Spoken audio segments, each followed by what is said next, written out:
Evening. We're going to call the regular city council meeting to order. It is 7:03 on Tuesday, January 21st, and we are in the city council chambers at City Hall. And the first item on the agenda is a roll call. Clerk Bachman, will you please call the roll? Balk. Here. LaRussa. Here. Perkins. Here. Naaman. Here. Taylor. Here. Thank you, full council.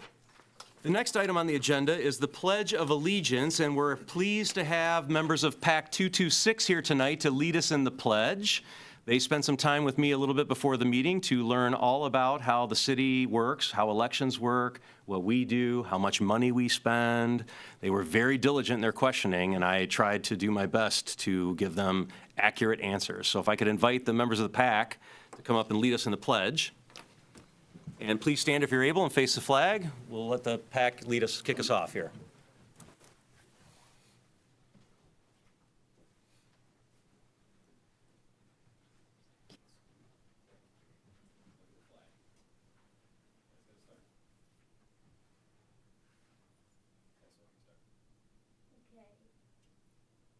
I pledge allegiance to the flag of the United States of America and to the republic for which it stands, one nation, under God, indivisible, with liberty and justice for all. Good job, guys.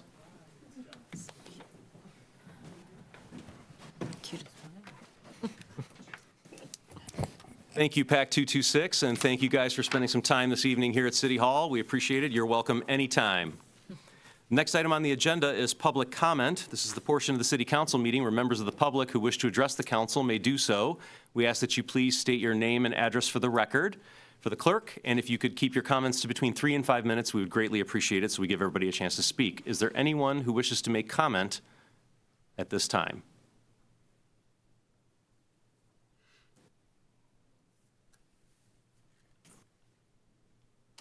Seeing none, we will close public comment. That brings us to item 4 on the agenda, the approval of the items on the consent agenda. Is there a motion? So moved. Support. Motion by Mrs. Balk, supported by Mr. Parkins. All those in favor? Aye. Any opposed?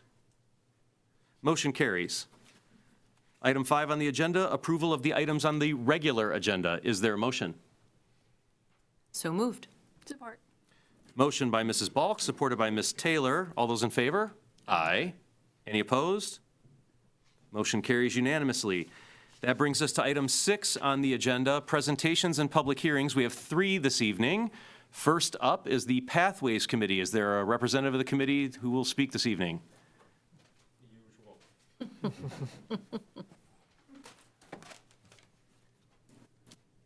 I moving this, or are you moving this? You're moving it. Okay, am I pushing the forward arrow? Yep.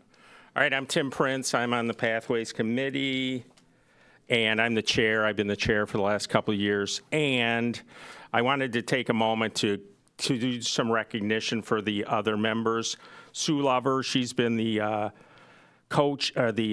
assistant chair for 4 years since the committee began. She's leaving us this year, but Sue has been a very organized member, really pushed the Safe Schools grant writing and trying to get some of that passed through.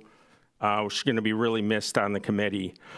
Joe, he's the secretary. He's a runner, so he's all over the city. He's always giving us great ideas and things to look at. Bill, he did the PowerPoint, so thank you, Bill, for this. He's been on the committee since the beginning. He's really, he helped create the vision map, which you'll see in a second, and he was really influential in getting the M5 overpass stuff completed, which I'll be talking about in a little bit too. Heather, she's an amazing new member, does a lot of work. She created the survey that I'll be talking about that was in the water bill that the Pathways did, helped work on grants. Everything she does takes a lot of time, so we really appreciate her effort. And then Chris, wow, he's just our liaison that he's always taking care. Anything we bring to him, he's gets an answer for us, and we appreciate that. Kevin helped us a lot before he retired, and Maria, she's on the Pathways Committee too. She's been there since the beginning, and she fields a lot of questions from community members and has a lot of great input into what we do, and is, always willing to work on anything that we do beyond our meeting date. So I really appreciate all these members. Oh, Jamie, how did I miss you? Jamie's also on the committee. She's new, and she's our advocate for handicapped people. She's always making sure we remember to do that, and we appreciate that work. So thanks a lot, Jamie. All right, moving on. So this is the vision map that the Pathways Committee tries to do things. It's the what, how, and a why of the committee. We show this every year, but I just wanted to make sure that you see this. This helps guide what we're trying to do on the Pathways Committee. I try to keep this presentation brief, especially since I have 20-minute parking out there, so. Okay, so there's the 9-line development. I talked about this last year, and it's now called the 9-line. This year, so just a brief review of what this is. This is a pathway that goes from I-75, the eastern side of Oakland County, and it was originally designed to go to 275. And those communities along 9 Mile there came up with this concept to create a pathway that is organized and recognized, and to try to develop a designated pathway along 9 Mile through those communities. And this year, Chris is on this committee, they met and used some grant money that they had to come up with the brand name, and they've come up with the 9-line. So that is the name of this pathway now. And also this past year, it got expanded to go all the way to the west side of Oakland County.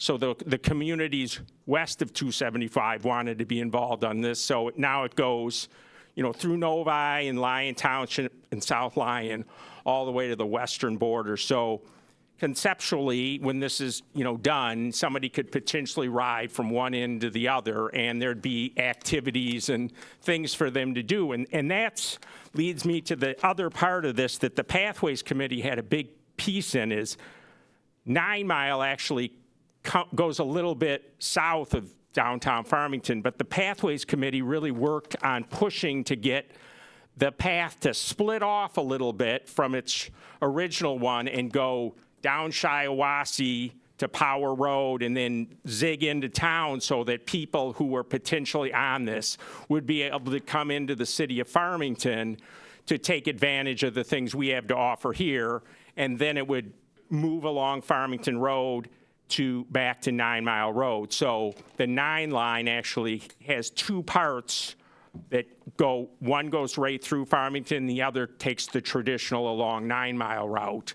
So moving forward with this 9-line development, there will need to be money raised and stuff to develop it in communities like Farmington, and we are trying to, foresee what some of those are and maybe make some steps with those in the future this year and years beyond. All right, one of the things that we worked hard on in 2024 were the Grand River crossings. So Heather, who I talked about earlier, has a lot of experience with Howell, and Howell is also along Grand River, and they've put in a lot of crossings in Howell. And so she found out from them what MDOT requires to do crossings. And so she shared with us some of those, what some of those things were. And we then, as a committee,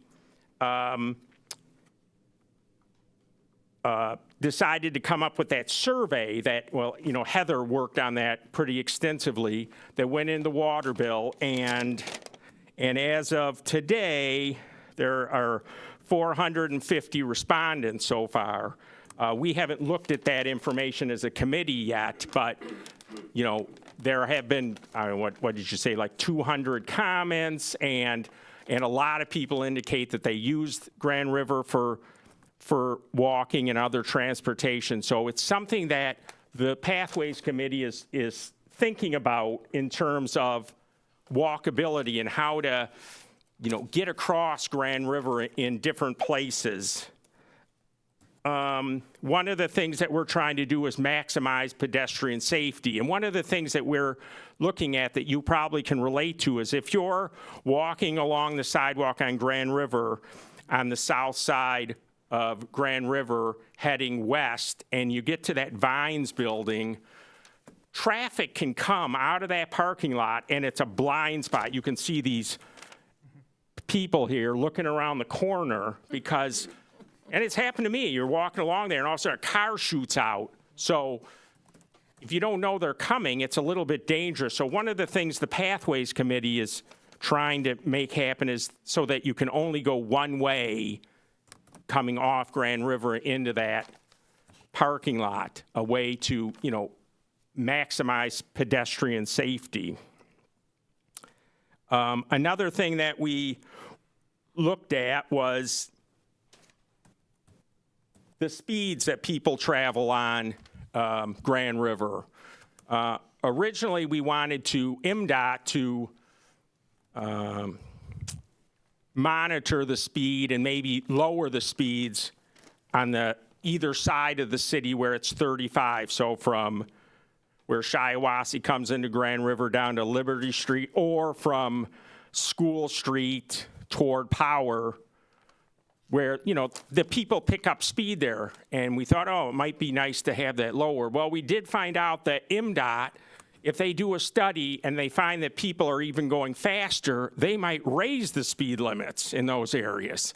So we're like, well, Chris talked to us about just having the city find out, and the city, you guys did approve getting that looked at, and it did turn out that people were going the speed limit or maybe even a little higher, so we're not going to pursue that with MDOT. We'll have to work with the speeds that we have in those areas. But one of the things that we did want to try to work on are these rapid flashing beacons. You remember there used to be one on Farmington Road there by CVS, which was removed when the streetscape went in, and there is an island there. That was one of the things that helps reduce speeds and protects pedestrians, is when there's something in the middle of the road, and we thought that would help. We know a lot of people want that beacon back, and we understand why, because of the trees and other obstructions there. But we, you know, knew there's a limited amount of beacons, and as the Pathways Committee, we looked at some potential other places to put these flashing beacons, and we prioritized to have them at number one, where the Starbucks crossing is there, second, where Canal is, and then thirdly, where Liberty is right out here. And a representative from MDOT did come out, and I don't know who exactly was at that meeting, but they met with some of the representatives from the city and discussed whether or not it made sense to have a rapid flashing beacon at Liberty Street. And the person did say it wasn't really recommended because of its proximity to the Grand River and Farmington crossing.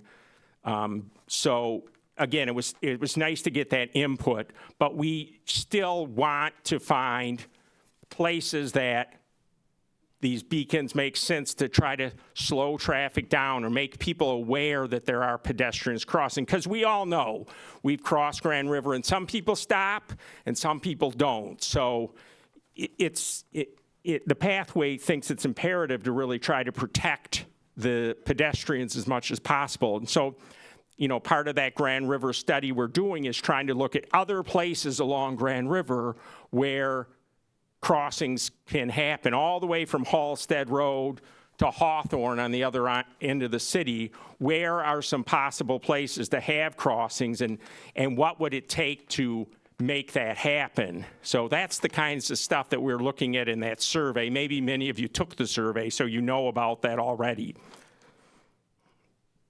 All right, the M5 overpass. We really didn't do much on that this year, but you may have noticed that the city of Farmington Hills did a lot of work making that connection where that M5 overpass is over near Power Road between Folsom and Freedom Road. They've put in sidewalks on either side to connect to other sidewalks, and they put a sidewalk that really connects right into the sidewalk there where 9 Mile connects to Freedom Road, so that if you're coming from the south side of M5 on your bike or walking, you can ride your bike. They put in flashing beacons crossing those roads. You could ride your bike right into the city of Farmington on sidewalks. So it is an amazing improvement, and Bill Gassaman was a big part of, bringing that to the Pathways Committee and making that eventually happen with the city of Farmington Hills, with Kevin and Chris talking to the city of Farmington Hills and working with us to make that happen. All right, another big part of what the Pathways Committee does is sidewalk maintenance. One of the things that's new this year that we worked a lot on were obstructions. Maybe in the summertime you could be walking along on a sidewalk and there's a bush that you have to walk around, or tree branches hanging in. We're trying to figure out ways to figure out how those things can be taken care of to make sure that the pathways are clear. It does take a little effort, I think, to contact the homeowners through code enforcement, but we are trying to figure out how to make that happen so that the sidewalk paths are clearer. The members of the committee are all out walking all the time, and we come across broken sections of sidewalk. We'll make those clear to Chris at the meetings, and then he'll contact the proper people in the city to maybe fix those or put some asphalt in, and maybe if they're really bad, when the sidewalk program's going on, they can repave those. We also take input from the community when there's sidewalk issues, and one of us will go out and check it out to see how it is. I know there was a section on, I think, Astor and Floral Park that was really bad. Somebody contacted Maria and told them about that, and it eventually got repaved as part of the sidewalk repaving, even though that wasn't the section that was done. We also appreciate the effort the city makes to get different sections of the sidewalk fixed in the city every year. I know they're almost done with that Bel Air section. I think there's a little bit more on Prospect, but for the most part, Bel Air has been completely redone, which hadn't been done this century, and they'll be moving on to the other sections of the city to really try to maintain and create safe walking conditions for the sidewalks. And then, of course, the crosswalks are another thing the committee looks at, and are they painted? Are they safe? And those kinds of things. Gill Road, that was another thing that we've talked about this year. We do know it's going to be getting repaved. Is it next year or maybe the year after? But we've been working on trying to get some pedestrian improvements, specifically at either end, having bump outs or lessen the size of the street to make it safer for pedestrians. And also at Arundel, for when kids are coming out of school, crossing Arundel, maybe putting some bump outs there to shrink the size of the road so it's a little safer to cross. Pump track, so one of the, this might be new to you, and something we looked at was pump tracks. So the city of Farmington Hills has the skate park on 8 Mile, which is popular. People go, you can go by there, now, and people are on the skate park, and it's a popular destination for people to go. And so one of the things we looked at and researched was a pump track, which is like a bicycle park kind of like a bicycle playground where you can take your bike and you go on this, you can see in this picture these little hills and curves and stuff. We actually visited one in Hines Drive, on Hines Drive, which there were teenagers at, little kids, adults, riding on this pump track, really having fun on the thing. I visited one in Stockbridge, out, toward Jackson. Really nice, extensive, beautiful track that they've invested some money in. And this is, again, another great way to bring people toward our community. And we picked out a spot in Shiawassee Park where we think one could go, and maybe we'll give you more information on that as we develop it. I'm going to be talking about that when we do the master plan in a couple of, when that starts. So that's just something that the Pathways Committee is looking at, trying to improve bike activity in the city, and something that you might be hearing more about coming up. And then grant writing. This is another thing. I alluded to this earlier with the 9-line development. We realized that grant writing is going to be a big component of trying to get money for our sections of the 9-line. And this year, some of the people in our committee did some grant writing for the, what's it called, the Masonic Plaza. Heather, Sue, Maria, and Chris got together with the DDA and tried to write a grant from the, Shared Streets and Spaces grant. They put in this work, they wrote it up. Unfortunately, we didn't get approved for what we were asking, but it gave us some experience with grant writing, which will only help as we, as the Pathways Committee, try to raise money for 9-line or for the McGee Hill Bridge or the pump track, things like that, where, it would cost a lot more money than the city has available, but there are other resources that get money, and we're trying to educate ourselves in how to raise that money. Thank you. Do you have any questions? Questions from the council? Comments? Mrs. Bulk? Thank you. We always appreciate, as a fellow walker, I recognize all those spots that you point out. I did want to just say, I don't know if she specializes in the kind of grants that you guys would be looking at, but Sherry Vaughn, who is one of the librarians at the 12 Mile, she does grant writing workshops and has an extensive knowledge. So I don't know if you've ever reached out to her, but I thought I'd throw that out there. And if you want to get her contact, I'd be happy to introduce. Chris is writing it down. Okay, good. So, I know she does workshops and stuff, and I'm sure even if she's not knowledgeable about your type of grants, she has so much knowledge about grants that I'm sure she could get you connected with the right kind of people and things. So just thought I'd throw that out there. Thank you. Sure. Mr. Perkins? Yeah, again, just wanted to say thank you. It's good to see everyone again.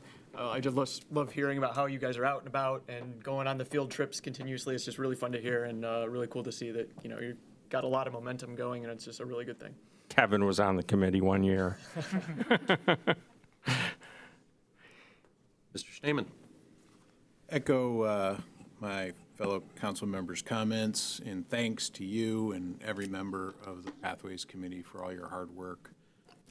And I appreciate the update. I did want to encourage and even urge you on a couple of points that you brought up regarding Grand River. One was the crossings, and the other was the speed limit on Grand River. I've found that oftentimes when one approaches a giant bureaucracy, that the bureaucracy likes to say, no, that's easy. But I also know that things can change, and I do know that MDOT has changed over the years. And so I would urge you to continue pursuing those efforts, and I would even be happy to jump in and help in any way that I could in those efforts. Because I think it's important for the city. I think we've got a good case to make for, certainly for crossings, but also for speed limits. In fact, west of town, it's primarily residential on both sides of the street. So at any rate, I'd be happy to help in any way I can in that regard, and I would urge the committee to continue to. Yeah, if I can add to that, that's a great point, and that was actually, doing the survey was the first step in what MDOT requires. We have to have a survey that all of the stakeholders have a input in, and then we can use that data to try to help us move forward with crossings. Well, I'm glad you told me that, because now I'm going to fill out a few more surveys. Yeah, all right, do that. Yeah, some aliases and, yeah, awesome. Thank you. Ms. Taylor? I just wanted to thank all my fellow committee members here and Chris, our hardworking staff liaison, for your great work on the Pathways Committee. It is inspiring to work with all of you, and fun. Thank you, Maria. Tim, I'll add my thanks. I mean, always, you do a great job summarizing what is a huge amount of work and, is a summary. I mean, the detail that goes into the work that the committee does is among some of the best that we have in the city. You and your troop are very committed to this topic, and actually, pedestrian safety has been a long time topic for the council, and we appreciate you guys spending so much time preparing us to support you in your work. I would say if you haven't filled out the survey, you should. It's very good. It's very well designed. And I would echo the encouragement you've already had to get some quick wins in. I think that one way off of Grand River, I think that that's something that's like in our control, what happens there. So I would say pursue some of those things maybe that we can take care of ourselves, like make the recommendation and give us an opportunity to act on it. Thank you. Yep, my pleasure. If there's nothing further for the Pathways Committee, thank you very much, and thank you all for your service. Next presentation on the agenda is the Farmers Market. Mr. Gajewski, the floor is yours.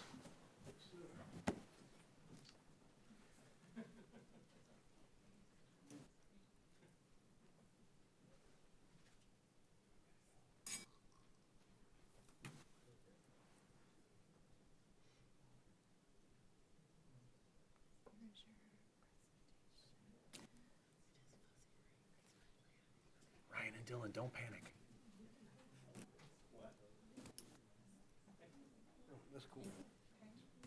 Okay, thank you, Council.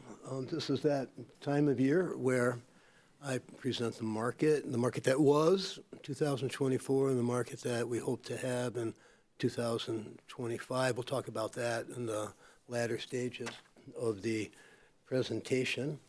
I will have some help with me tonight. One of my assistants, Peggy Castine, is going to come up and talk about some of the highlights of our bicentennial efforts at the market. It's quite amazing, and it's a story that she tells it better than anyone because she did all the work.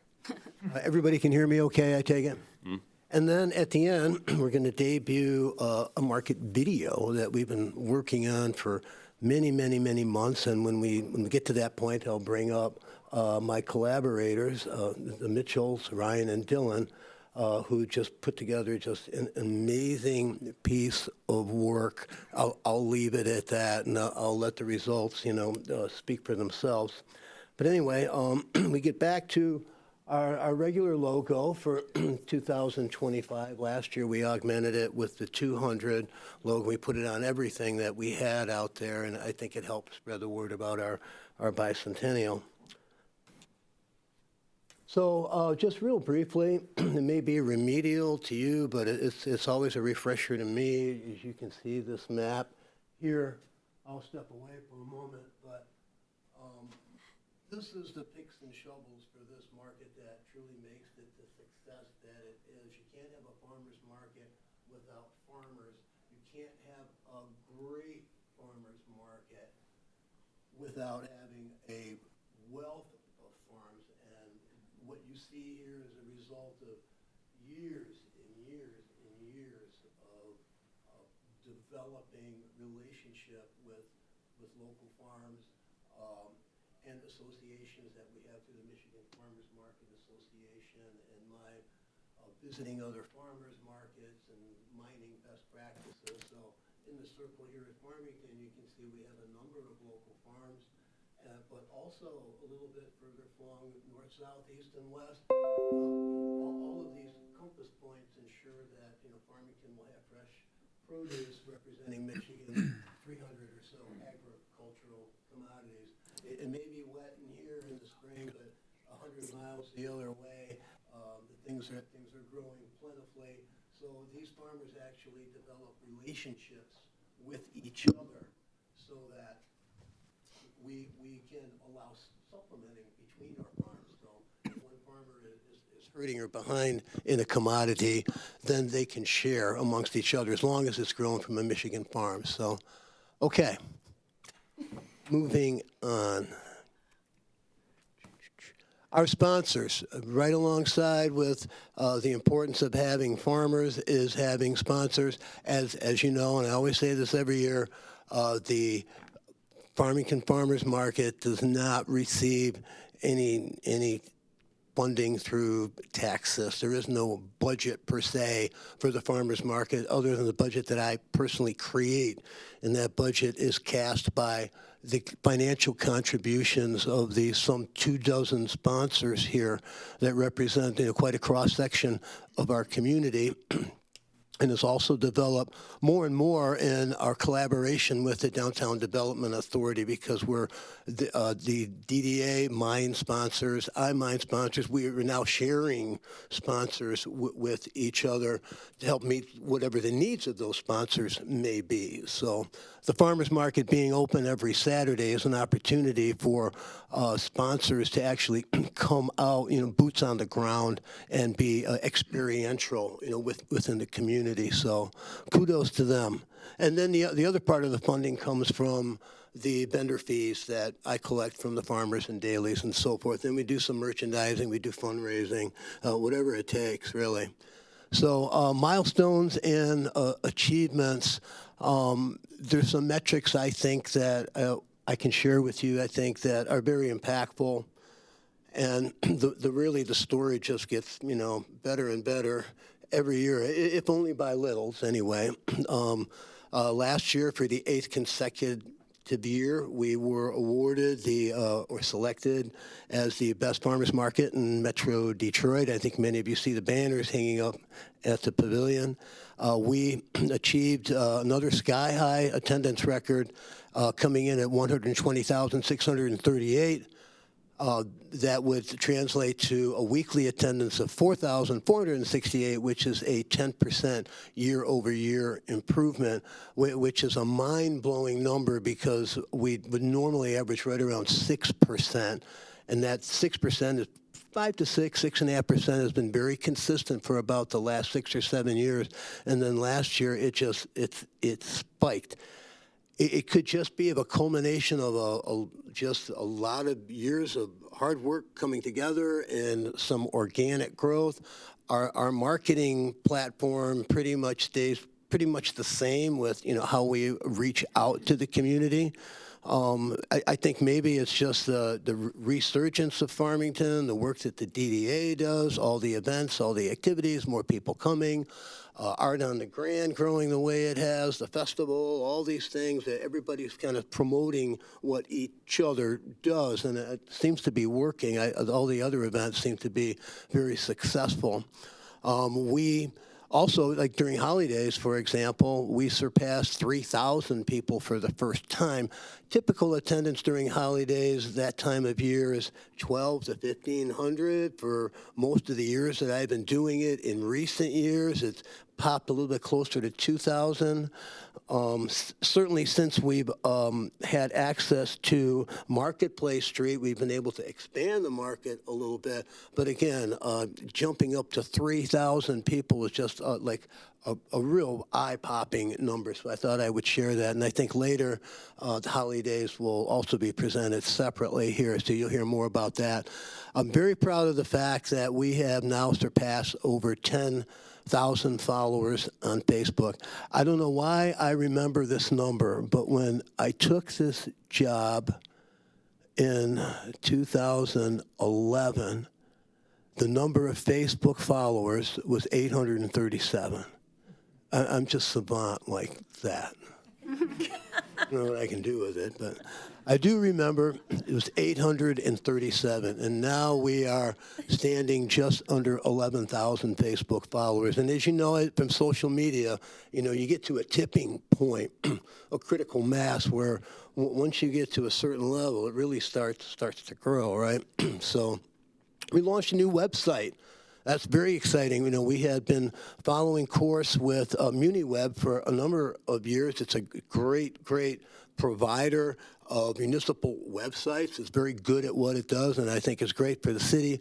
The farmers market really can't make use of all of the capabilities and the model that makes it successful for municipalities.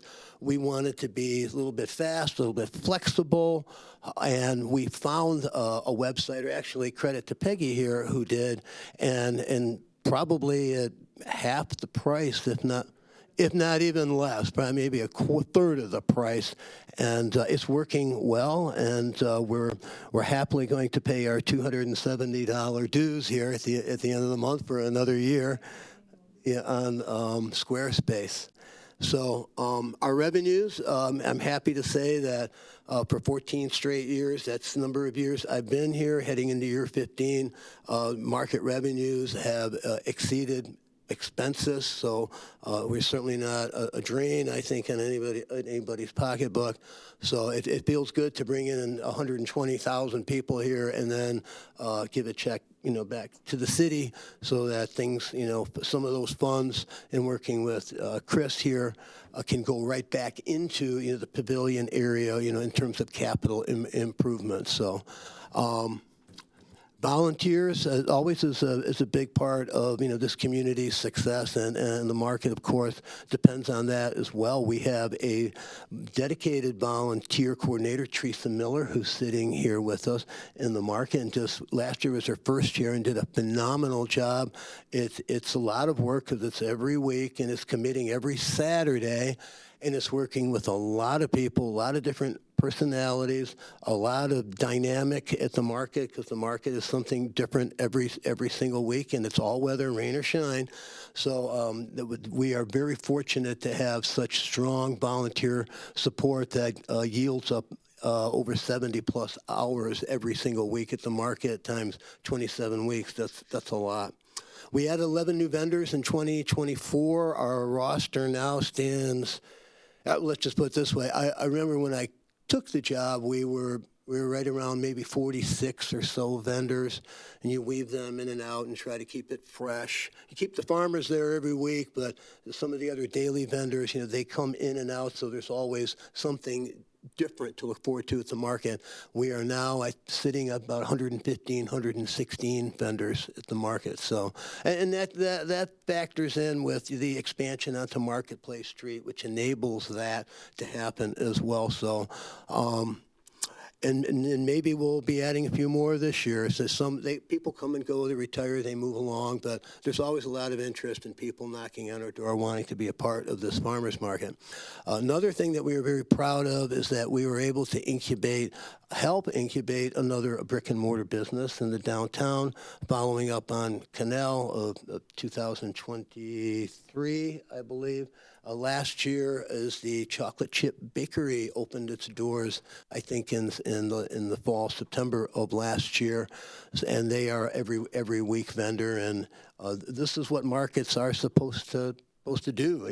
Ideally, I don't know how many actually do that, but I think we're pretty fortunate here that we've been able to incubate a couple more businesses, and maybe that's a trend that will continue as these businesses also become successful. The thing that I'm most proud of is with the onset of the Maxfield Training Center. And of course, with the concern for parking, which you hear about more than I do, although I do hear about them, we've been able to. Just this is all on me, to execute a 3-year parking agreements with 3 private property owners. Those being the Village Commons Mall, Mutual Realty, and Sunny Daycare, that altogether net out to 88 dedicated parking spaces every Saturday for 6 months from 6 a.m. until 3 p.m. And it's just been a great story. It is achieved really without a hitch. Those are for the vendors and the volunteers. So, and it is an ongoing thing. You know, we still find some vendors that stray off, but you know, little by little, everybody's parking off to the areas that we have designated, so that the parking that is now open on the west side of the MTC development footprint, that is for whatever it's used for, like the general public or the church, et cetera, but the market is not using it at all. So that's a win for all of us. So those are our milestone achievements. There are many more. I just thought I'd give you a few of the highlights. Now we're going to talk a little bit about the merits of embracing our community resources. And, you know, when you think about this, you know, every city has its own face. You know, they have lodges like an Elks Lodge or an Eagles Lodge. They have their version of the Rotary, the Optimist Exemplars, and so on and so forth. And as we do here too, but uniquely so, the faces behind those organizations now have a place where they can come out and engage with the community that I think really is impactful for people who come to the market on Saturdays, that it makes visiting the market less a commercial transaction. You're not just exchanging dollars for product, but the market is actually a resource. We partner with the Oakland County Nature Discovery Program through a grant. We partner with Oakland Community College and their Culinary Studies School, and also their robotics program, Farmington Public Safety, the library, the schools. Last year, very much so with the Bicentennial Committee, Oakland County Mobile Parks, Farmington Hills Special Services. We do a lot with the Nature Center, the Farmington Downtown Development Authority. We're a member of the Healthy Oakland Partnership, which is a partnership of Oakland County hospitals as well other healthcare providers and farmers markets. Our market, Royal Oak, Oakland County Market, et cetera. We have a very close working relationship with CARES of Farmington Hills. Our farmers donate end of the day produce for pickup every Saturday. We have a food assistance program in partnership with the USDA and the Michigan Department of Aging, which brings Senior Project Fresh to the market, which provides food coupons for qualifying seniors over the age of 60.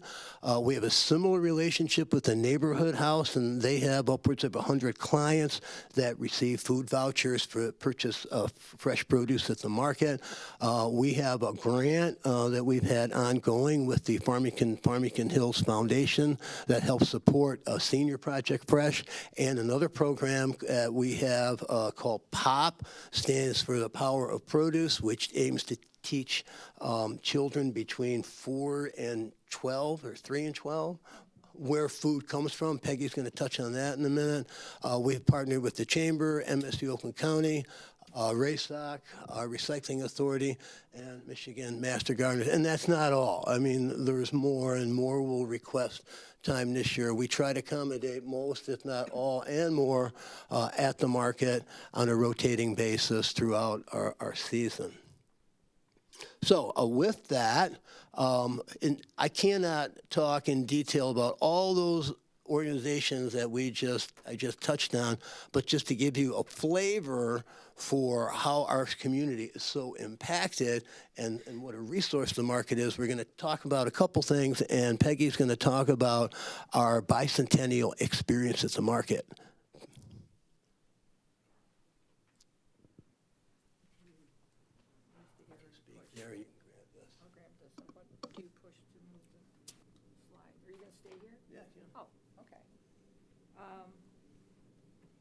When we started talking about doing something for the bicentennial, it just made sense to us and everybody that the market was a good place to go. Not just because of all the people we have, but it just felt like our founders were farmers. They would be very at home at the market that we present week to week.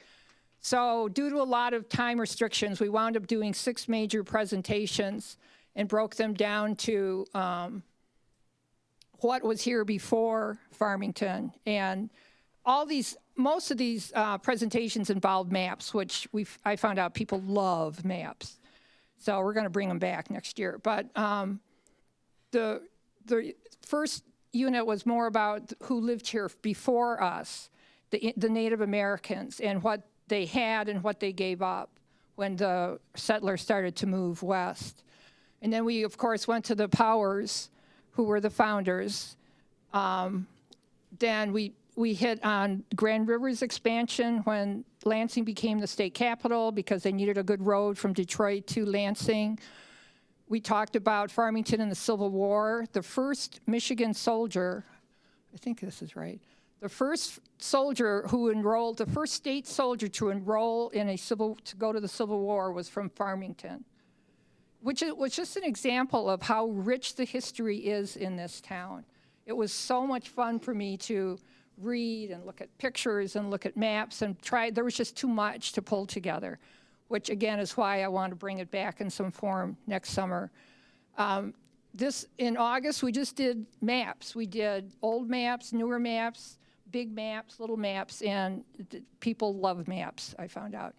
And then finally, we did a Meet the Warners, the other blue ribbon family of Farmington, PD and his son Fred. And there's so much more that we could do with that as well. Yep. And then we did some different things too. We did that were bicentennial related. We offered coloring pages for kids if you wanted to look at these and pass them down. That we took historic buildings in town and converted them into coloring pages with a little bit of history behind them. We also had a lot of games and craft items and toys, most of which we didn't get to. I couldn't figure out the timing and how exactly to do all this. I should also say at this point that all these ideas came from the volunteers. That we go to breakfast once a month, and it was sometime, I think it was in January, when we sat around and said, oh, it's a bicentennial, what should we do? All these ideas came from them. The fun part for me was just pulling them together. At the July 6th market, the market closest to the 4th of July is called our All-American Market, and we do various sort of patriotic things, historic things, but it was the perfect setting for what we did that day. We had a Civil War band who came and performed. That was fascinating. But for me, the highlight was a Detroit actress named Madeline Porter, whom I was introduced to by a friend who's also an actress, and she does a reenactment of being a runaway slave, which is extremely important in Farmington's story because of Nathan Powers' work with the Underground Railroad, and he has since been nationally recognized for his role in it. She arrived at the market dressed as Maddie, a runaway slave, and just immediately went into her character, spent the next 3 hours going around the market, talking to people, teaching kids songs, demonstrating how these reeds, dried reeds she carried with her always was because they would hide in ponds and bodies of water and they would need to breathe. They would use them. It was just amazing. It was history come alive. She had never done a farmer's market. She has done Detroit History Museum, the DIA, Henry Ford, places like that. She loved coming to the market, and she's agreed to come back next year, which gives me the inspiration of making this Saturday that's closest to the 4th of July more of a history weekend for Farmington, to tell even more of Farmington's story, because there's a lot more to tell. We sort of ended the season with our very first bake-off competition, which the mayor can address on his own since he was our MC for it. I had no idea how to do it or what the response would be. We got in, I was hoping for maybe 4 or 5 entrants because I wanted to give away 3 ribbons. I wanted to do the classic blue, red, and white ribbons. When all was said and done, we had 24 entrants. It was a very difficult position to be in, Peggy. I'm sure it was. Oh, and you're going to do a Mayor's Choice Award. Oh, thanks. Well, I decided at the last minute, I did. we needed to add some of them more. We twice. couldn't just do a first, second, third place. We needed to add specialty awards. We had all these people there, all these apple desserts for crying out loud. Very creative. And the one you picked, you gave out the Mayor's Award. That was one of your, I mean, obviously it was one of your favorites. And they now have a booth at the farmer's market. Well, that's the other thing. It was Bread Zeppelin. That's right. We were Shout out to Bread Zeppelin. up a vendor while we were at it. You could, and we also I added 2 units to our kids pop club. We do 4 units a year. So we added 2 that were related to the bicentennial. We do corn almost every year, but this year we took the approach of talking about this method of growing it called the Three Sisters, which the Potawatomi Indians used, and they lived in this area forever. And then we introduced a unit on apples because apples were like the crop that the farmers around here grew for years, up until very recently, and maybe even still do, I'm not sure. Yes. So it all went over with great success. These are just some random pictures of people looking at the displays, how maps. I had, when we were talking about Grand River, there was a gentleman who was a retired surveyor who just wanted to stand and talk about Grand River. And the road, not the river, and why it was where it was and where it used to be. And it was fast. The people that came by and talked were wonderful. Who put the presentation together? Who did the presentation? Who put the slide together? I really appreciate the very flattering photo of the mayor. We'd all like shoving- a copy, Yes, please. every council member has just texted me wanting a copy of that picture, so thank you for that. These are our judges, Teresa, the volunteer coordinator, Monica, who owns Kitchen Creations. In fact, I put out a thing saying, all right, if you want to apply, just, email me. And she emailed and said, well, I don't want to participate. I want to be involved in it. I want to judge it. And she turned out to be, I couldn't have done this. I could not have pulled this together without her. She was fabulous. And then actually we had 2 women who are vendors at the market as well, both bakers. So we had a blue ribbon panel of judges. And we're bringing that back next year as well. And then moving on to POP. Walt asked me in 2018 to start this. It's a national program done by a lot of farmers markets called POP, which stands for the Power of Produce. And that was all. I mean, we didn't really have guidelines. We just started doing it. So we basically had sticker book, gave them stickers to put in. They had to taste something that was fresh from the market every week. We had three chores to do. We had to do something hands-on, and then they had to do that one. The third one was like a wild card. It would change depending on what the topic was. And it grew from there. We learned a lot. And then we would do your 3 things, and you can have a voucher to spend at the market, $3. It had to be at one of the farmers, so it couldn't be, except one year we had a farmer who sold candy for some reason. But anyhow, that's neither here nor there. And we missed 2020. We didn't do it because of COVID. We came back in 21 with, I think, 2 units, not 4. But otherwise, it's been going right along, and it's been building. Something like that. Yeah, I don't know if it's that many, but yeah, it's really good. And then it morphs for the haunted market. It morphs into a different kind of thing. So you just have to come and see. We call it the shoe boxes of doom, because they're all produce related. All pieces of produce within a shoebox that you have to reach in and grab and identify. And it's amazing what some of those things can feel like. So. A lot of work. Thank you. It's a lot of fun, too, though. It's great. You're welcome. Thank you for the opportunity. So anyway, these are just some of the ways that the market is impacted. The market can make an impact in the community, and co-partnering with some of our, internal efforts and programs. One of which, came online here in the last couple of years, thanks to our chaplains, called Police and Pancakes. The first year was a complete sellout, which brought back a second year and a third year. I think this year will be our 4th year. It's evolved into a mini touch-up truck event as well. And every year they bring more pancakes, and every year we give away more pancakes, and it's never not sold out. So I think, Chief, I think this is a tradition that we can count on. This is actually a good date. Saturday, October the 4th. It's the first Saturday in October. We'll do this again out on Marketplace Street. So we're looking forward to that, and it'll be on our market calendar. It'll be on our website. We'll promote it through social media and so forth. So moving on now, all of these things lend themselves to a sense of place and a feeling of home here in our community. Our goals for 2024, we wanted to support the bicentennial, and we did. We wanted to have the best farmers market, and we do. We wanted to continue to grow our attendance, and we have. We didn't do any farm inspections, and that's on me.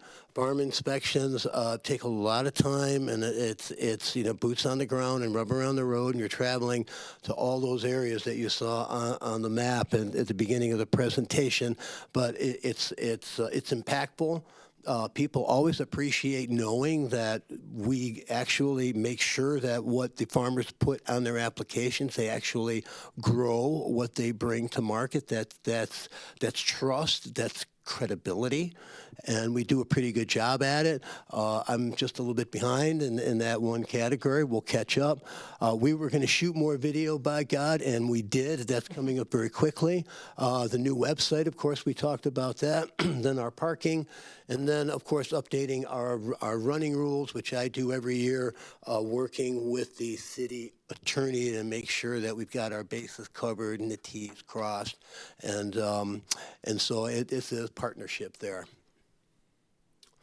So what I am here for, aside from all this 2024 stuff, is to seek council's approval to open the farmers market in 2025 on Saturday, May the 3rd, and operate for 27 weeks, as we have these last number of years, which would take us out to November the 1st. Along the way, we'll do some special days, which have kind of can become traditions. Opening day, of course, is a tradition with the mayor's welcome. Mother's Day weekend. It's our flower day. In June, we kick off our pop program, which you learned about through Peggy. Strawberry shortcake is, of course, another tradition that we've been doing for a number of years. That is a fundraiser for the farmers market, and then so on. And moving the market over to the Farmington High School during the festival, which has worked out, really, really well for us. And then it all ends on November the 1st, but preceded by the haunted farmers market that we put on with the Downtown Development Authority and the local merchants for trick-or-treating the downtown. And December 6th, maybe speaking a little out of turn for the holidays, folks, but this would be the first Saturday in December, which has been tradition for holidays. Okay, so from all of us here, as you can see, there's a great many that come together every week to make the farmers market the success that it is. And some of them are brand new. Some of them go back, long, long before me. And but we are a family and a great team. Next is this guy. This is our video. So I'd like to have Ryan and Dylan Mitchell come up here. Come on up, guys. And I got to tell you, that video is the new frontier. It is. And you know why? Because it's now accessible locally. There's so much youth, young talent out there that can just, especially working with AI, that allows us to work one-on-one, hand-in-hand, quick turnaround for decisions with a great skill set and an eye and a passion for community that allows us to put together what you're going to see here. Oh, don't play. Welcome to Farmington, Michigan. Here in the heart of this historic... Let's stop it. So anyway, working as a team, we've worked for a number of months. We've worked pre-dawn, we've worked afternoon, in the rain, in the wind, blazing sun. We talked with vendors, talked with volunteers, talked with patrons. So much footage, left on the floor that we're never going to see, but we boiled it down right now to 4 minutes, and we'll probably get skinnier. This is a draft. It's draft number 5, I think, but it's our latest, and we do hope you enjoy it. We think it's a nice story about our community and the farmers market. Now what? Let's see here. Okay, you ready? Let's do this. This is cool. Welcome to Farmington, Michigan. Here in the heart of this historic downtown, farmers, artisans, and neighbors gather weekly May through November.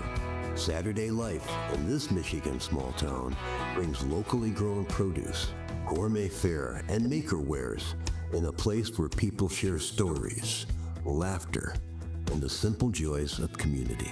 All that you see around you is the result of Farmington's people coming together in a welcoming spirit.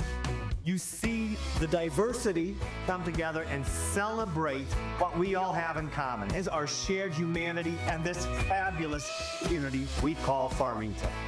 This pavilion exists as an anchor of an amazing public space that makes Farmington a magnetic community. We invite you to experience it with us here at the Farmington Farmers and Artisans Market, where small town charm meets the vibrant spirit of today's Michigan.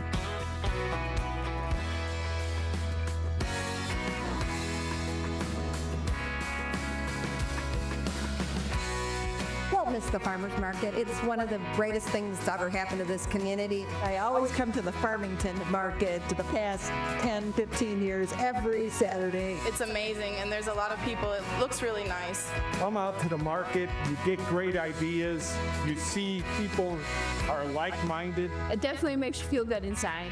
I wanted to bring my family and my parents are visiting from my home country. Just a great treat for local tastes. Everything from Asian produce to unique baked goods, you can really find it all here in downtown Farmington. This is a wonderful place. You find all assortment of vegetable here. Come by and see how good of a farmer's market we really have.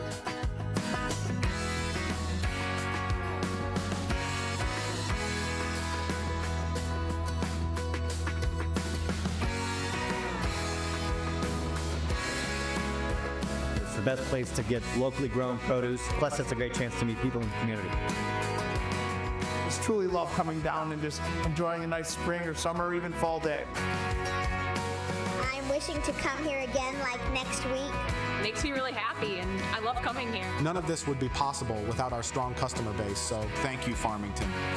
Farmers market in Farmington is just fabulous. I mean, the people are amazing. Born in Marquette, that was battled in Michigan. Warm, inviting. This is my favorite market of all time.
So work in progress, but I think it's a nice story.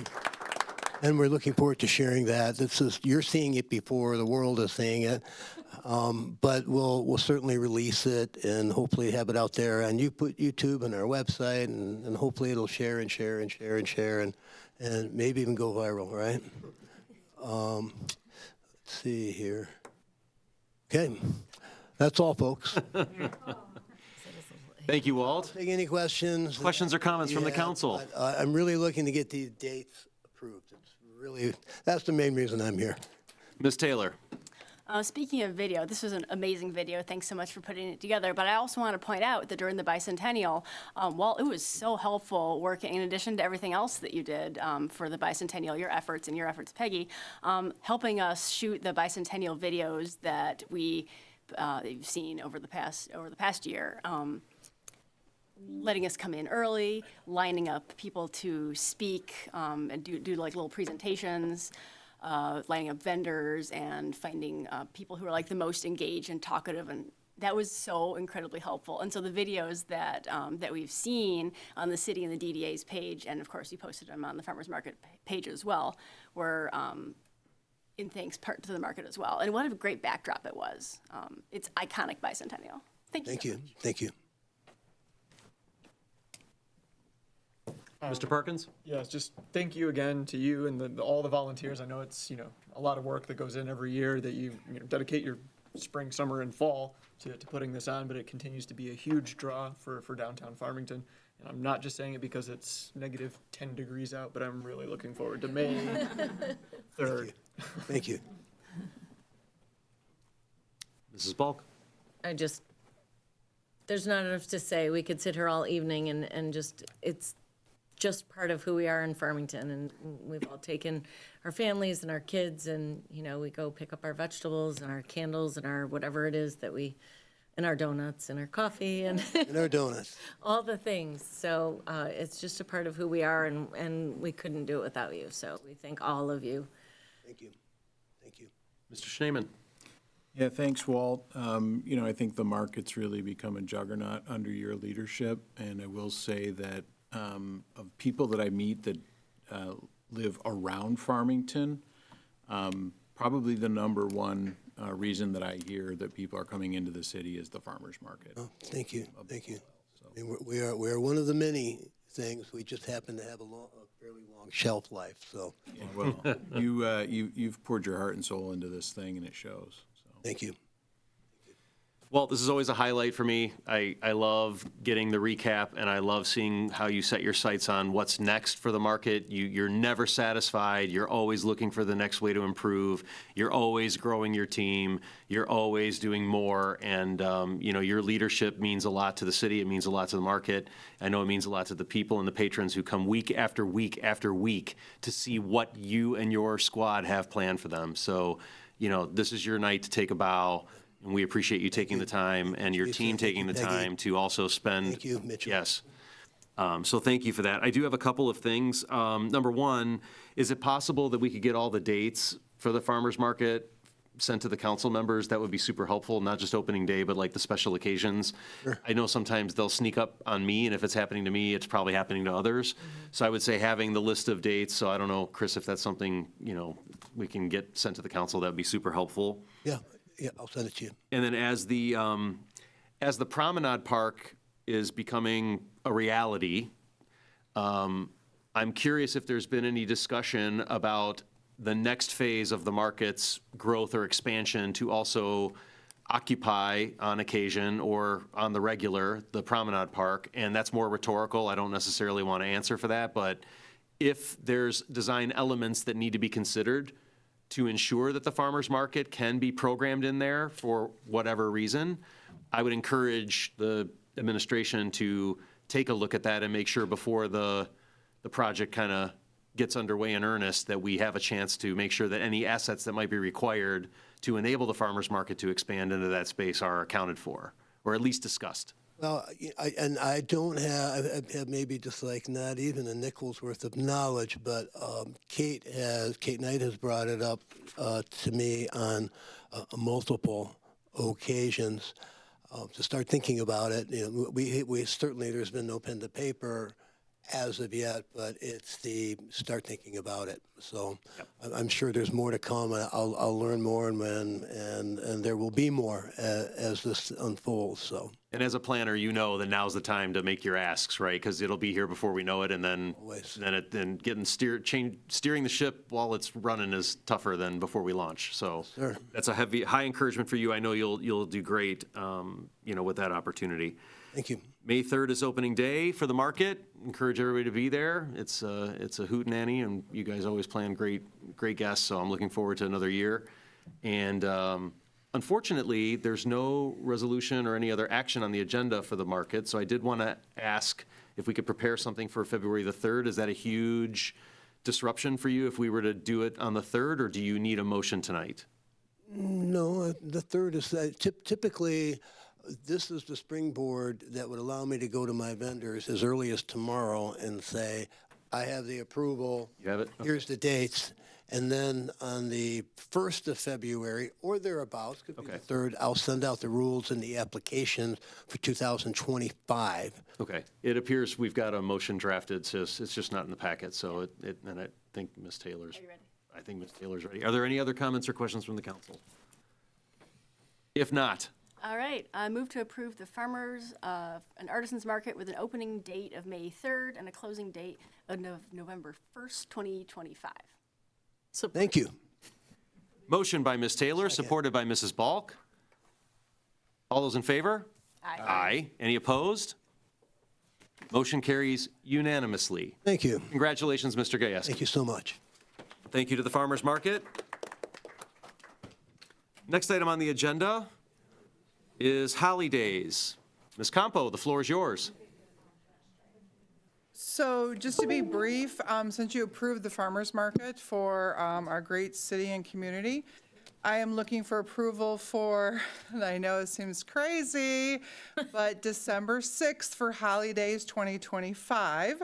So in conjunction with the holiday market to be approved as well. And before you guys decide on that, this is yours, so I'll let you do it. Perfect. And we'll do this. Ready? Yep, let's do it. The community came together for one epic night, Holidays. Train rides, Santa sightings, a massive parade, and the ultimate grand finale, lighting up the town's Christmas tree. But before we get to the big moments, here's how it all started. This is Holidays at Farmington Farmers Market, and we thank everyone for coming down. Thanks to the community for celebrating all of our events that we've had this year. Wouldn't be here if it wasn't for all of them. Been having such a good time today. The community has really shown up to help support local vendors. It's been so much fun to be a part of. The holiday magic is in full swing, and while the Grand Parade is just around the corner, Santa is already making memories that will last a lifetime by spreading joy and cheer, one photo at a time. We've just had a fantastic day here in downtown Farmington. Our event today is the annual tradition of Holidays, celebrating the holiday season and thanking our vendors, sponsors, volunteers, and local businesses who all contribute a great spirit. And here it is, the moment everyone's been waiting for. The Light Up the Grand Parade is bringing downtown Farmington to life with dazzling floats, twinkling lights, and endless holiday cheer.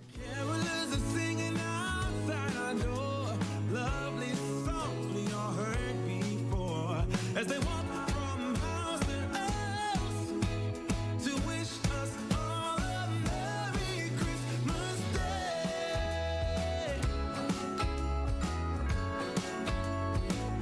Merry Christmas Day.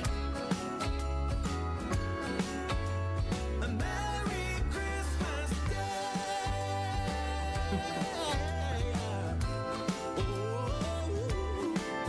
But the night doesn't end there.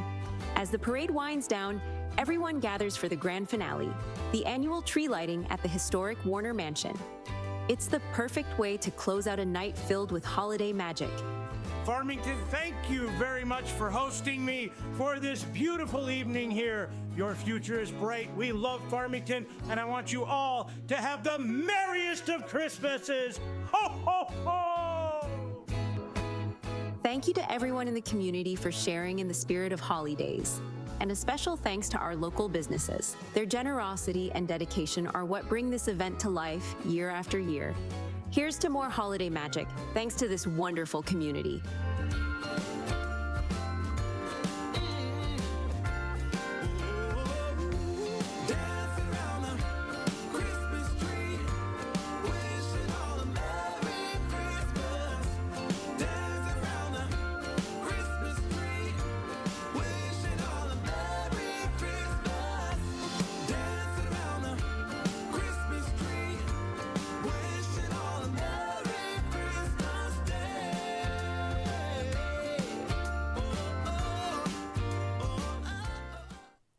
So you can see that. Did you know that Amazon has a $50 million fund that they have to pay out every month? And here's how you can get a cut of it. My name is Charlotte Mickelson, and we help.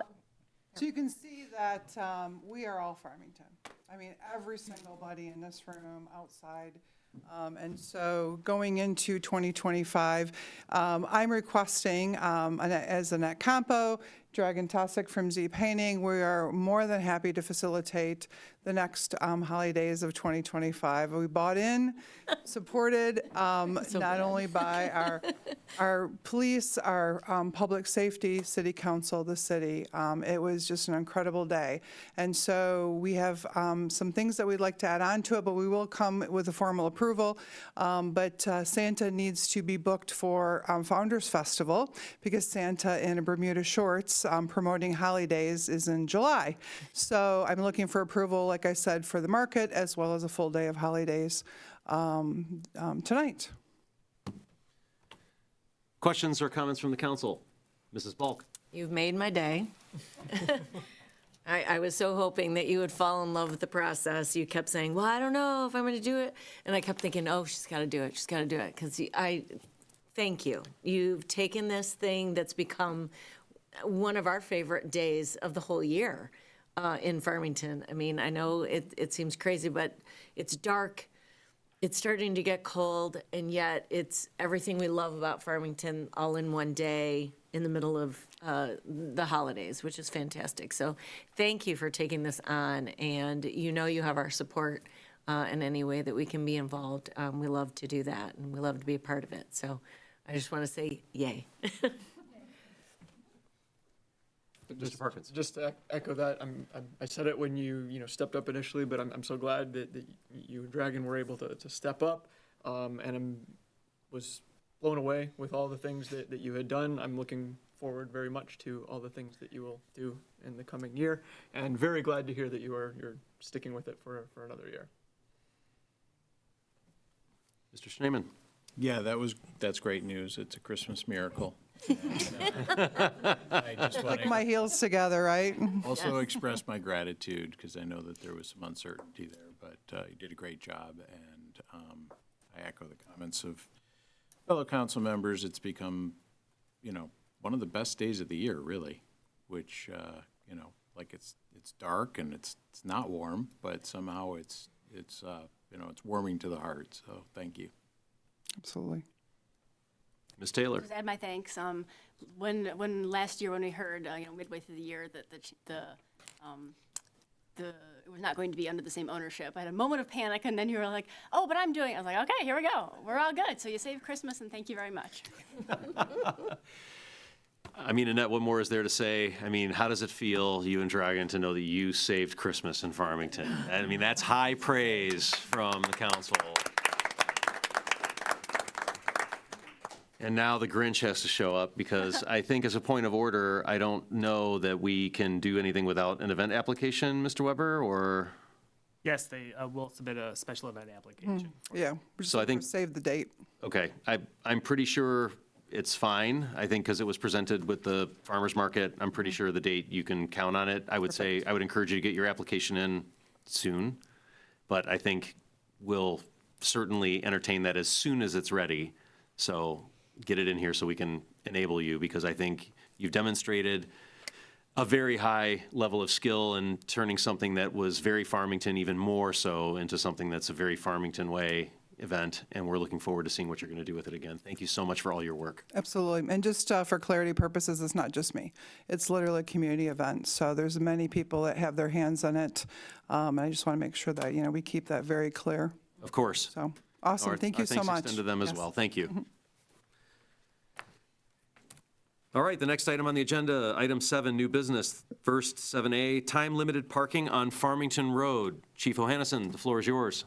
Good evening, Mr. Mayor, City Council. As you know, the Parking Committee meets regularly to discuss parking issues in the city of Farmington. And at the November meeting, the committee voted unanimously to limit timed parking on Farmington Road to mirror that of Grand River, which would be a 2-hour maximum between 7 a.m. and 6 p.m. Monday through Saturday.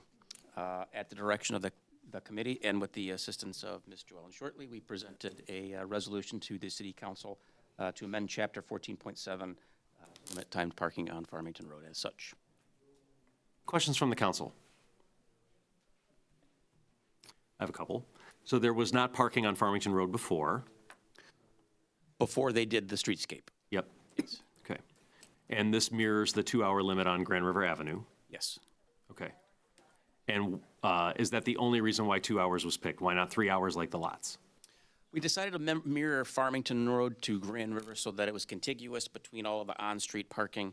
And the discussion was that it's a prime parking space right on the business route, and to not match that to the more longer-term parking lot in the lots. Okay. So The stated purpose is to address repeat offenders of the city's time-limited and reparking ordinances. This is, I'm reading straight from the staff report. And so this time limit is going to address the reparking how? So we're having, the discussion in the meeting was the people that are utilizing these parking spaces are employees and business owners and not patrons to those businesses. Okay. To mimic the same issues that we were having in the North Lot and on Grand River. Okay. Thank you. If there's nothing further, is there a motion? Resolution to amend Chapter 14 of the City of Farmington. Oh, sorry, I'm reading it the wrong thing. I started to read the wrong thing. Motion to approve resolution amending Chapter 14 of Farmington City Traffic Control Order to add a new section 14.7 to limit the number of hours of parking on Farmington Road from Grand River Avenue to Altaloma Street. Support. Motion by Mrs. Balk, supported by Ms. Taylor. Clerk Bachman, will you please call the roll? Falk. Yes. LaRussa. Yes. Perkins. Yes. Naaman. Yes. Taylor. Yes. Thank you. Motion carries unanimously. That brings us to item 7B, salt storage structure. Mr. Udi, the floor is yours.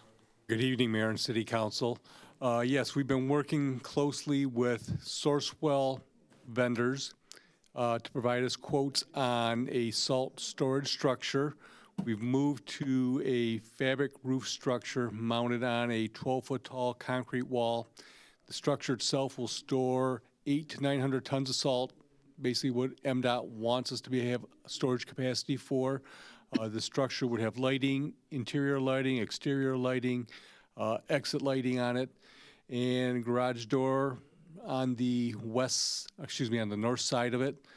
So this structure is considerably more cost-effective for the community as compared to the prior salt storage shed we were looking at several months ago. So with that, I've been in communication with the vendor, and they provided quote. They provide portfolio of buildings they've constructed throughout the state of Michigan, considerable number there. So I guess basically I'm here to answer any questions council may have. Questions from the council. Mr. Schneeman. I don't really have a question, Chuck. I just want to say thanks for continuing to pursue what I think is the best option for residents of Farmington. I know that I did ask some tough questions months ago, and so I think I appreciate your perseverance, and I think that this is going to serve our residents well, and I think we're getting the most bang for the buck, so to speak. So thank you. I agree with you. Chuck, did you reach out to any of these communities to ask them about their experience with the builder and with the structure We itself? did or- reach out to 2 other communities, Bay City, City of Bay City, Houghton, and also to City of Springfield. Springfield had a different contractor, but the Bay City had no problems with their structures they had constructed. They had 2 very large structures constructed. So On the contingency, I know 15% is customary. Can you really foresee us needing $80,000 of contingency for this project? there were 2 outstanding, well, actually 3 outstanding items. Beth Sorella is working on 2 exhibits for the agreement. Also, that when the soils report came back, the soils report was recommending to place 24 inches of crushed limestone for a base beneath the storage building, the salt storage building. The quote right here is generated up as having 18 inches of crushed limestone beneath it for support. And the third option one is just in the event we do find any poor soils out there. We don't believe there is, but I'd rather have some contingency funding in there rather than having to come back before City Council and request additional funding. And then I noticed MDOT was very specific about what they were approving, so that would, all those risks you just kind of went through are our risks, and MDOT won't share in those if we find them. Correct. Okay. And which, again, in this project, MDOT will share 42% of this cost. So while it's out there for $615,000, only 57% or 58% of that cost will be borne by the city of Farmington. Well, but their email only cited the $535,000. That is true. You are correct there. So the contingency is all Farmington? Yes. Okay. Yep. But 42% of the $535,000 number, MDOT shares? Yes. Okay. All right. And what was the budget for this? We had 900,000 budgeted. Okay. So don't rate Good job. don't rate our piggy bank. Chris Weber has I'm sure that there are others who will take care of that long before the council has an opportunity. Chris Weber has a comment. Yes, Mr. Weber. So we had 900,000 budgeted as an expense, but also 42% of that is a revenue. Right. So the net that was in the budget was 522,000. Okay. So the net now with the offset is 350,000. So we're saving about 165 from what's currently in the budget. Awesome. Well, thank you to City Hall, for the team here, to once again, as Councilmember Schneeman said, come with the best, highest value and the most effective solution. Thank you. I'll move to approve contract with Clear Heights Construction and construct replacement salt storage structure to be located at 33720 West 9 Mile Road, not to exceed $615,455, and allow city manager to execute contract documents, subject to any minor amendments to the final form by the city manager's office and the city attorney's office. Motion by Mr. Schneeman, supported by Ms. Taylor. Clerk Bachman, will you please call the roll? LaBrusa. Yes. Perkins. Yes. Naaman. Yes. Taylor. Yes. Falk. Yes. Thank you. Motion carries unanimously. That brings us to item 7C, salt storage electrical service. Back to you, Mr. Udi. Last summer, during the concrete replacement and the fuel island development at Public Works, the contractor did saw through the conduit feeding the existing salt dome. That conduit location was not documented 20-some years ago when they replaced the concrete in our yard. It was buried just beneath the concrete. We had anticipated with reconstructing the salt storage dome of running new power to the dome or to the salt storage structure.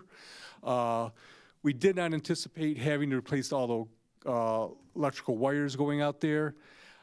So this really drove us to the point that, okay, let's install some new conduit, additional 40 feet of conduit. But with the salt storage structure being reconstructed, we had envisioned of mounting a new electrical panel, weatherproof panel on the exterior of the building, keeping it out of the interior, and providing new circuits to everything that's out there. The chloride spray rack, the lighting, the interior lighting, the exterior lighting, the ventilation fan. So while we weren't planning on doing it, we immediately, this really drove us to the point that we had to get moving on it a little sooner than we anticipated. So All the equipment can be, the current electrical rack is not attached to the existing salt storage dome. That rack can be removed, put in storage. When the new storage structure is erected, this rack of equipment can be attached to the new structure. So a large majority of the equipment can be reused. So questions from me, Council? Questions for Mr. Udi? Good thinking. It's mostly labor to move the stuff, right? You're not buying more. Correct. Yeah. If there's nothing further, is there a motion?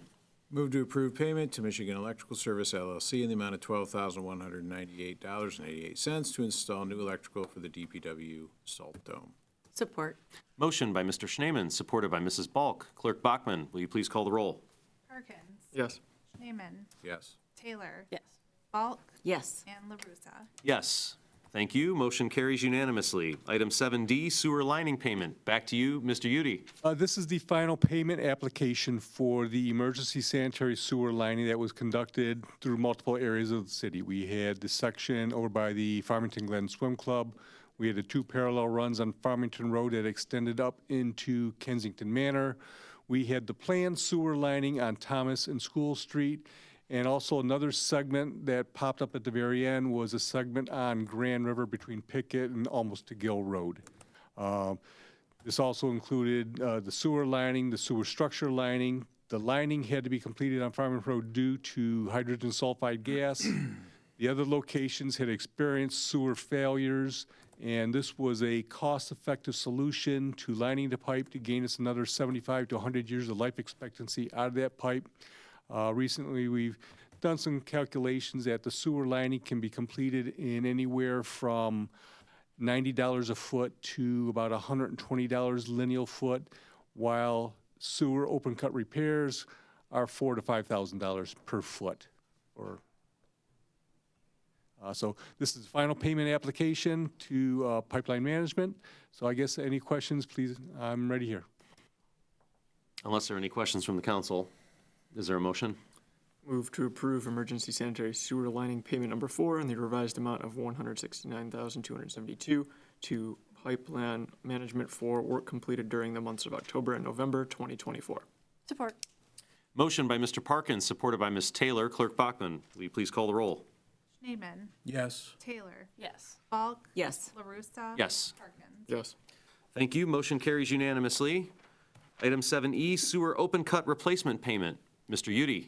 This is in relation to the segment on Farmington Road, right near Kensington Manor Apartments. There was a 60-foot segment that was so deteriorated from the hydrogen sulfide gas it could not be lined. It required open cut replacement. So 60 feet of 12-inch diameter sanitary sewer pipe was removed and replaced with a SDR 35 PVC style pipe. The PVC pipe is resistant to hydrogen sulfide gases. So this work was completed, and I believe it was completed about $10,000 under the estimated cost to do it. D'Angelo Brothers, Farmington Hills, who has the Oakland County Water Resource Commissioner's contract for emergency repairs, conducted the work and replaced the concrete for us. Road Commission for Oakland County still has an open permit on this here. They're waiting until the springtime to verify turf establishment. After that point, they will also close this permit out for us. So any questions for me? Was there any opportunity, Chuck, to do SIP lining at the area immediately adjacent to where the open cut repair was made? Yes, there was lining done that extended 260 lineal feet, extended up into Kensington Manor. Okay. And 2 parallel runs, approximately 1,000 feet long, down towards 9 Mile Road was completed. Okay. We did put our camera to do some video inspections of the parallel sewers that are on 9 Mile Road traveling eastward. Those do have some minor deterioration due to hydrogen sulfide, but nothing to the extent we've experienced up south of that point. Okay, I'm glad to hear we took advantage of the open cut to also Yes. get some things in there. Okay. Mrs. Balk. Do we need to worry about this? I'm just trying to understand the hydrogen sulfide part of this. Are there going to be, this isn't going to be another whack-a-mole kind of situation where this occurs other places where there's deterioration and we have this problem again? Hydrogen sulfide gas is commonly, I can't say commonly, it is found in sanitary sewers, but where there is turbulence in the sewers, such where there might be a grade difference that when a sewage drops in from one location down several feet to the bottom of the structure, that increases the amount of hydrogen sulfide gas. And that's exactly what we have going in here, is we have about a 4-foot drop in elevation of the two sewers. It creates a lot of the hydrogen sulfide gas. We've been working with OHM, developing a means to counteract this. You have to remember that these two parallel sewers are approximately 70 years old. So this is not just something that popped up in an instant. This has been developing over a number of years. So we are working with them to come up with a plan to mediate hydrogen sulfide gas to reduce it and what's appropriate in those locations. Thank you. If there are no further questions, is there a motion? Move to approve payment to D'Angelo Brothers Incorporated in the amount of $57,120.87 to conduct emergency sanitary sewer repair near 21790 Farmington Road due to hydrogen sulfide gas, H2S, deterioration. Support. Motion by Mrs. Balk, supported by Mr. Parkins. Clerk Bachman, will you please call the roll? Taylor. Yes. Falk. Yes. LaRussa. Yes. Perkins. Yes. Schneeman. Yes. Thank you. Motion carries unanimously. That brings us to item 7F. Consideration to approve an agreement with Oakland County to receive a $200,000 grant for the National Fitness Campaign Fitness Courts. I know it says City Manager, Mr. Weber, do you want to take this one, or? Sure. Go for it. The National Fitness Campaign is a private entity that works with public bodies to install outdoor fitness courts in local parks and other public areas to provide places for free outdoor exercise. On August 19th, the City Council approved a resolution stating that the city would like to collaborate with NFC on a project in the city. On behalf of the city, Mayor LaRussa and city staff put together a proposal for 2 separate fitness courts in the city, a larger one at Shiawassee Park and a smaller one at Flanders Park. A depiction of what those might look like is included in the agenda packet. The total cost per the funding estimate is $472,500, and currently there are promises of grants of $90,000 from Priority Health and $200,000 from Oakland County Parks. That leaves the city with a possible cost of $182,500 unless offset by grants from other sources. The requested action is for City Council to consider signing the agreement with the county for its portion of the promised grants and to authorize the mayor to sign it on behalf of the city. I know the agreement wasn't included in the packet, so I did bring copies for the council if you did want to look at it in detail, but the staff report is pretty much an accurate summary. Did you want one, or are you good?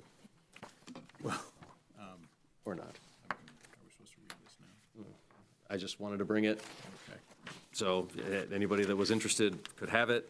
It's been reviewed by the city attorney, is my understanding, and there was no issues there, except changing the address. Somehow they put my home address instead of the city's address, which I very much appreciated, the nod, but I was like, we need to correct that.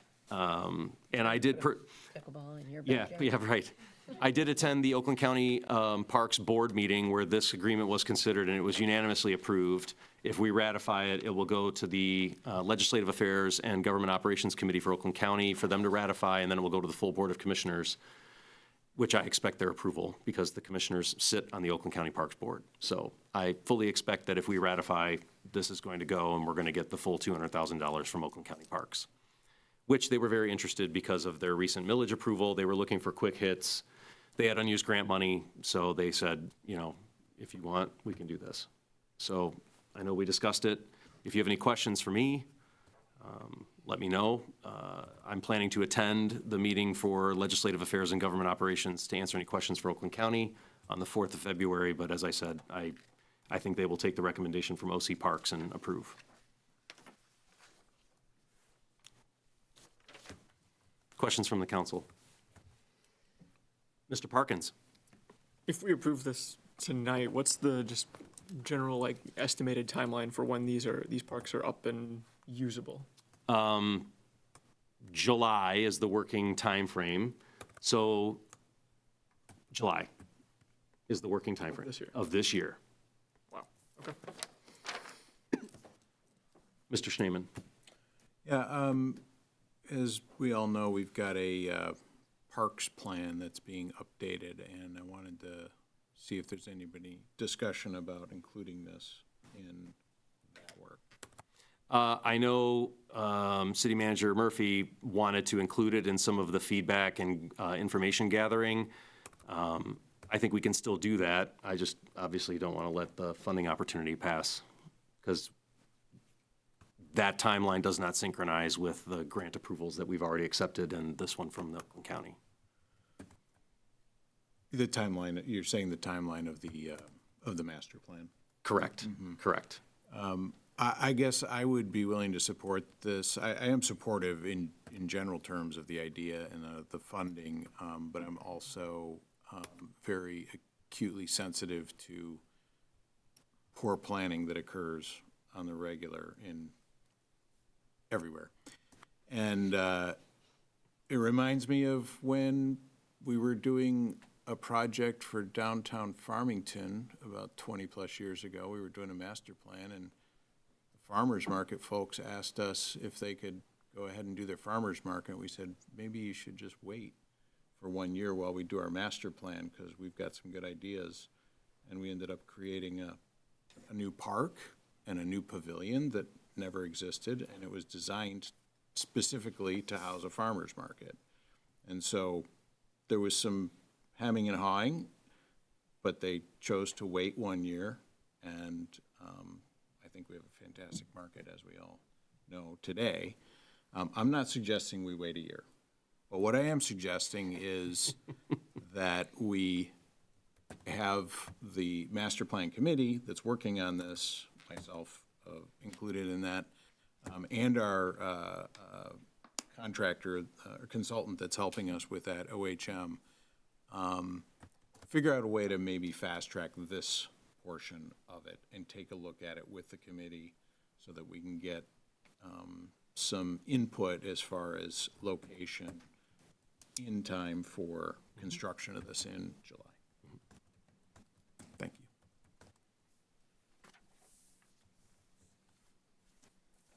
If there are no further questions or comments from the council, is there a motion? Move to approve the agreement with Oakland County for a $200,000 grant to be used for the NFC fitness courts and authorize mayor to sign on the city's behalf. Could I make a friendly amendment? Mr. Schneeman. With the input by the master plan committee. I accept that friendly amendment. Thank you. Support.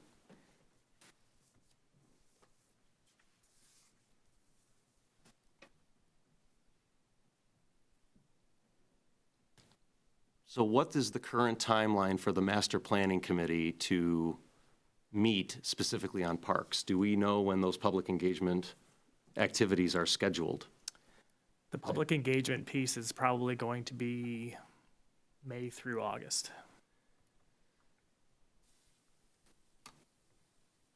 So the procurement timeframe for the fitness court is April.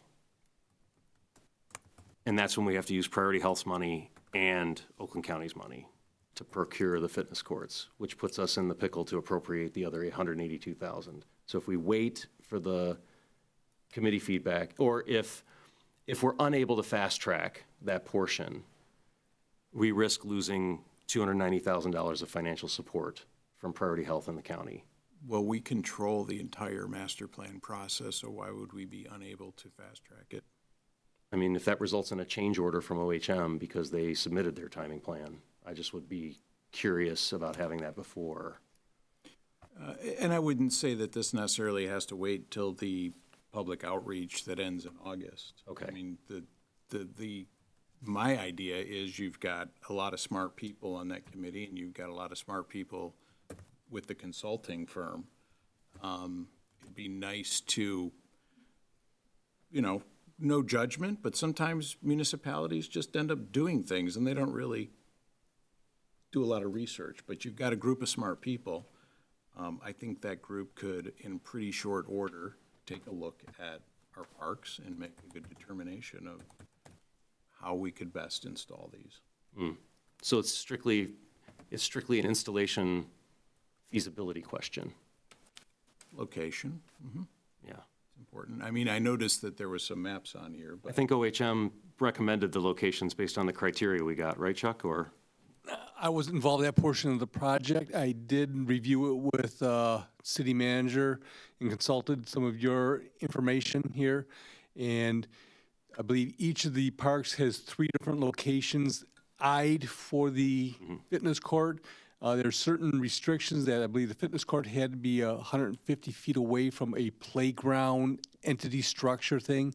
So that kind of pushes us to certain directions. I believe for Flanders Park is putting us out into the center portion of the walking area. And I believe that Shiawassee Park is putting us just to the east side of Diamond 1. So I see. either the east side of Diamond 1, or you could put it also just to the west of the Power Road parking lot. Okay. I saw HM's title block on the drawing, so I figured they were the ones that did the rendering, so. All right? Please. Please, Mr. Downey. Hey guys. Yeah, so from what I vaguely remember putting this together months ago, I think City Manager Murphy just reached out to us and asked to put them in a location that honestly just like looked like it made some sense in the parks. I don't recall there being requirements on distances. It had to be away from, say, a playground, a parking lot, etc. So I'm pretty sure these could definitely get looked into, and locations could easily change. But Okay. that's what I recall. We put it together pretty quickly, just as a simple visual to use, and no set plan with it. Okay. Mr. Weber. There is a master plan committee meeting this upcoming Tuesday, so we can discuss it then and come back and talk to council on February 3rd. I would feel better about that, seeing as how the county's going to consider the agreement on the 4th. Ms. Taylor and then Mr. Schneeman. Yeah, when would we need, when would be the ideal time to get any feedback by, in order that this could go forward without being hampered? So if I sign this agreement and then Oakland County approves it and David Woodward signs it, it's a signed agreement and everybody's obligated. And that time frame is going to be February. So February 4th, Legislative Affairs will consider it. It will then go to presumably to the next Board of Commissioners meeting on February 21st-ish. So the expectation is that the agreement will be ratified. So I want to respect the councilman's request, and I want to make sure we can accommodate it in the timeframe without disrupting the ratification process of the agreement. I was going to suggest an amendment to Steve's amendment, where we set a date by which the feedback needs to be received in order to go with that stipulation. Mr. Schneeman, you had a comment before we discuss another? yeah, I feel like we're just needlessly complicating this thing. I don't think it needs to come back to council for any reason. We're approving it tonight. But as our consultant just shared with us, there wasn't really a whole lot of consideration put into where these things were located. In fact, we've got a map that shows 3 different locations. It's my understanding we're buying one for one park. Yes, one per park. Right. So I think it'd be great, since we've hired a consultant of a bunch of planners, and we also have talented people locally that are participating, to ask the question about how to best locate these things and get some input. I don't think it has to go for public comment through August. I don't think it has to come back to city council. Okay. I just would like to have some input from the group about where these go. We're putting in we just talked about the connector park. Well, where's that going to end up? I think the consultant has some idea where that's going to end up, and I think that pathway that's going to connect our downtown to Shiawassee Park would have some bearing on where this is located ultimately. Okay, so this is not necessarily a contingency for the agreement. This is simply for an installation-related discussion. That's all my amendment was. Okay, that was not my understanding. No, just that the master plan committee get a chance to take a look at it and make a recommendation. Got it. Thank you for the clarification. I would then share Councilman Schneeman's agreement, point of view that no further amendments required. And I'll take Mr. Weber's offer to get it in front of them soon. Clerk Bachman, will you please call the roll? There's a motion and it's been supported. Bulk. Yes. LaRussa. Yes. Perkins. Yes. Schneeman. Yes. Taylor. Yes. Thank you. Motion carries unanimously. That brings us to item 8, public comment. This is the second part of the meeting where members of the public who wish to address the city council may do so. We ask that you still state your name and address for the record. And if you could keep your comments to 3 to 5 minutes, please do so. Is there any members of the public who would at this time like to address the city council? Thank you for that, Ms. Palmisano. If there's no public comment, that brings us to city council comments. Are there any members of the city council who wish to make comment at this time? Mrs. Balk. I just have a quick announcement. Those of you watching or for the minutes, we are entering that time again already to select new art for our hallways. So if you'll recall, we had an inaugural collection of artwork that was then hung up in City Hall for a period of 2 years, and it's going to be done soon, I know. So the city shared it today. I shared it. If you guys would share, discuss, there is a call for artists, and it's got a whole thing of how you do so. But just to get the word out, I for one, just every time I walk through City Hall, I'm happy that we did it. I think it was very successful. I'd like to see us continue this. The Arts Commission was very generous in their helping us, you know, baby birds fly, and now it's our turn. So I need you all to help me because I had a whole committee before, and they'll still help, but it's kind of on us. And so it's a lot for Melissa and city administration. So I think we can do it. I think it'll be great to kind of see what comes in this time. Thanks. Thank you, Mrs. Balk. Other members of the council? Just a quick reminder, I have a draft agenda from President Weems from Farmington Public Schools and from Mayor Rich in Farmington Hills. There was some brainstorming about topics for the upcoming joint meeting with Farmington Hills and Farmington Public Schools. I wanted to hand out a copy of the draft and just bring your attention to item 3, the collaborative opportunities. These were brainstormed by the 3 of us, and I'm advocating that we maybe pick 2, because I don't really think we're going to move the needle on 6 things, especially in the time frame for a local election.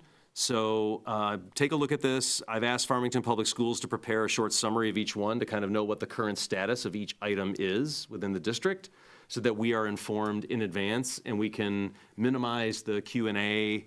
Well, what about this topic? What about that topic? If they just summarize the current state of affairs on each of these and how they foresee the city supporting them, I think that would inform the dialogue. And if there are ones that you see that are particularly appealing, please give me that feedback so that I can share that with President Weems and Mayor Rich, and we can ensure that we focus the discussion relatively quickly. I think we've done these joint meetings in the past, and the feedback has been, you know, it'd be really nice to be able to hone in on a topic relatively quickly that we can work on together. Other than that, if there's no further council comment, is there a motion to adjourn? So moved. Support. Motion by Mrs. Balk, supported by Ms. Taylor. All those in favor? Aye. Aye. Any opposed? Thank you. We're adjourned at 8:56 p.m.